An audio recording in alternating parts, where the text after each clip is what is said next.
Hello everyone, my name is Radhika Ivatory, a student from grade 11 at Birla Open Minds International School.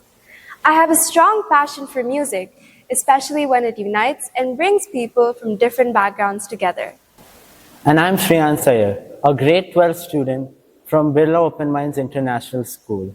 I'm passionate about psychology and understanding how human interactions shape our world. Dr. Mazher Hussian is the founder and executive director of the COVA Peace Network. He is also anchoring Doyens for Peace, a unique initiative that provides a platform for collaboration amongst the youth of 8 South Asian countries. Good morning, sir. We are truly glad to have you here. To start things off, we would like to know what made you start working at the South Asian level and how were you able to pull it off? Well, our engagement at the South Asia level started in 1997, which was 50 years of independence of India, Pakistan, Bangladesh, and Sri Lanka from the colonial rule, British rule. And we thought it's a good occasion to celebrate together and also getting all the countries of South Asia, especially these 4 countries together. And we came up with this idea that we will celebrate on both days. 14th August in Pakistan's independence, 15th August India's independence, and the idea caught on. And fortunately, we were able to organize 50 programs in 50 different cities and towns of India, Pakistan, and 6 other countries that included US and UK and some Canada and some countries of the Middle East. And it really, generated a lot of goodwill among South Asians, not only within South Asia, but also in other parts of the world also. So we had termed it Festival of the Subcontinent for Union of Hearts. And literally it led to, initiating a process for Union of Hearts. I think that's a brilliant initiative, seeing so many countries come together to celebrate independence. So we were curious to know about the Flags for Peace initiative. I remember seeing a few cricket matches where certain fans would be waving flags of both the countries or having makeup that sported both the countries. We heard that this initiative was brought about by COVA and wanted to know how this beautiful idea came about. Well, thank you very much for asking this. Actually, it's one of the most important initiatives that we started. Whenever there was this, cricket is almost a religion in both the countries.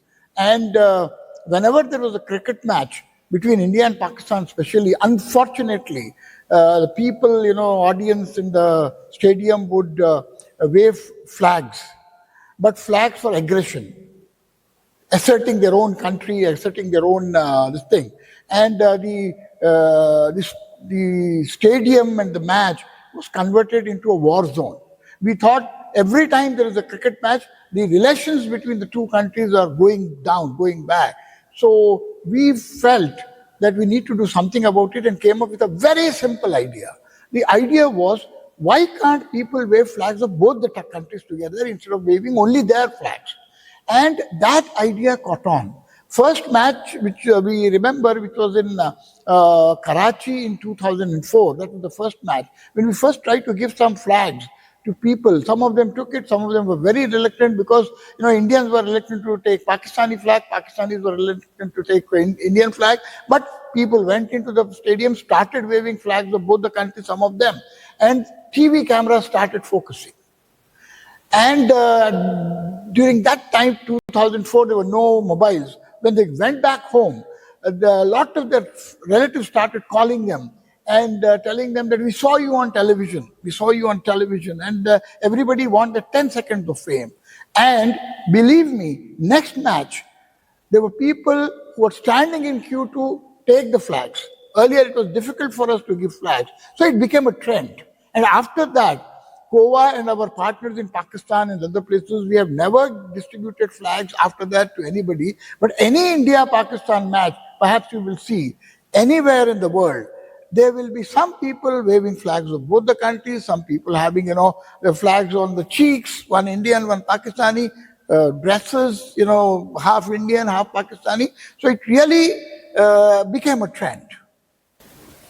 It's amazing to see how an initiative so simple, like giving flags to the people, is able to bring such a change at such a level too.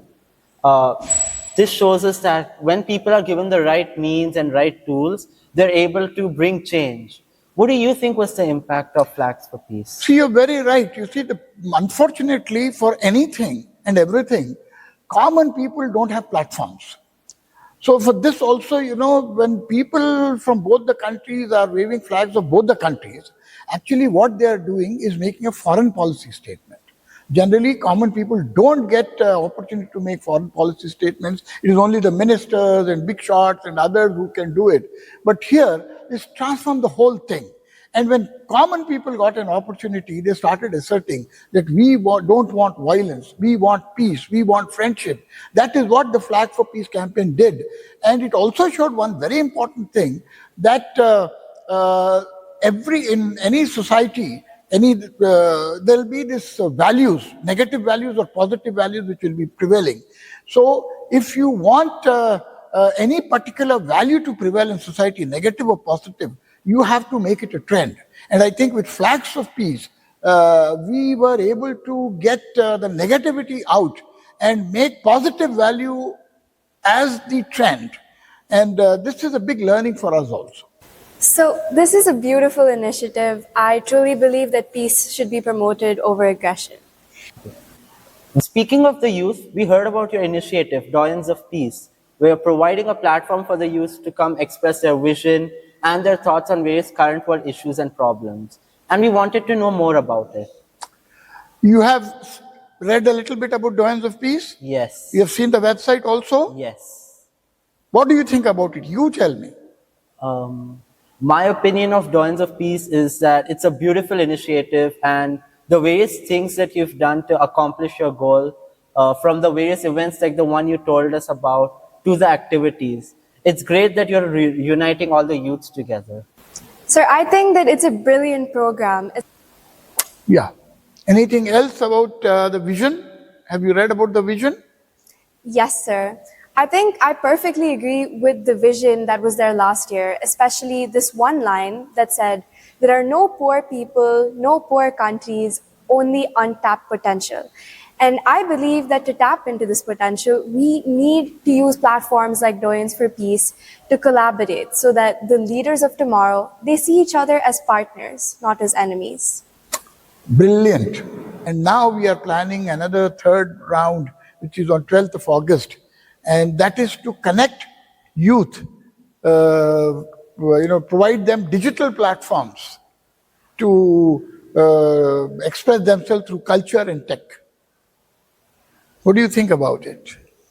I think that that's a great idea. I mean, especially because I believe that these borders, they might be on maps, but these borders should not be in our minds.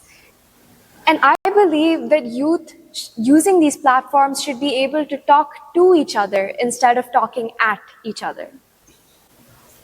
I completely agree with Radhika related to the vision and everything. But more back to you, sir. What is your vision for South Asia? Interesting. You're asking me. Good. You see, as far as South Asia is concerned, two things that we need to understand about South Asia. It is the least connected region in the world. See, the amount of trade that actually happens within the South Asian countries is not even 15% of what it can be. And you can imagine if 100% trade and all that happens in this region, then the prosperity that will come to it. The second matter for great concern are the budgets that we use for defense. Most of the countries of South Asia, they have this whole thing of, about 14% around of their annual budgets are devoted to defense, and only about around 3% for education.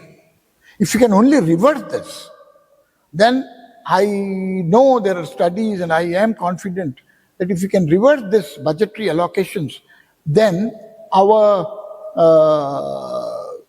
healthcare, education and infrastructure in South Asia will be of global standards, and nobody will have to pay anything. Everything will be free for the people.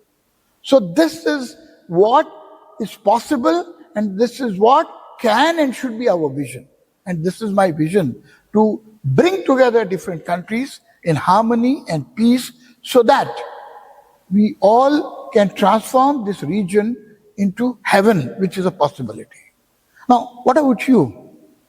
My vision for South Asia. Yeah, My vision for South Asia is a subcontinent where not only the veterans but the youth are able to collaborate with each other to bring improvements and prosperity to all the nations. Not alone, but as one. wow. And Radhika, anything?